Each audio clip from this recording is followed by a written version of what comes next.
যারা আমার রাসূলকে নিয়ে কটূক্তি করে তাদেরকে আমরা হুঁশিয়ার উচ্চারণ করে দিতে চাই, কোন মুসলমান সহ্য করবে না। আসসালামু আলাইকুম ওয়া রাহমাতুল্লাহি ওয়া বারাকাতুহু।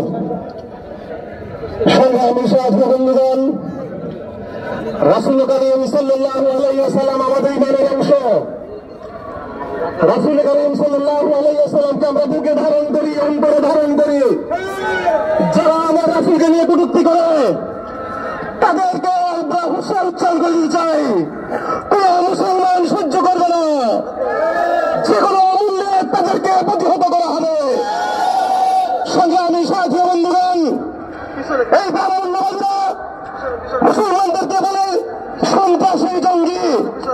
আমরা বলতে চাই, যদি মুসলমানরা সন্ত্রাসী জঙ্গি হতো, এই ভারতীয় উপমহাদেশে শত শত বছর মুসলমান শাসকরা শাসন করেছে।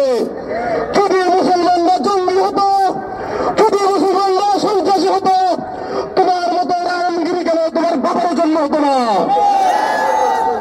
আজকে বিভিন্ন ইস্যুতে দাঙ্গা লাগিয়ে এই সাম্প্রদায়িক গোষ্ঠী হাজার হাজার মুসলমানকে হত্যা করেছে। এই গুজরাটের দশায় মোদির নির্দেশে শুধু গুজরাটে ৩০,০০০ মুসলমানকে শহীদ করা হয়েছিল। আমরা সকলেই জানি। আজকে স্পষ্ট করে বলতে চাই,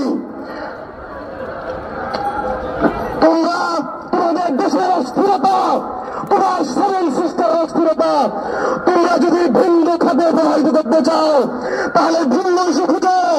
মুসলমানদের গায়ে হাত দিলে সেই হাত সুস্থ থাকবে না। আগামী দিনের সকল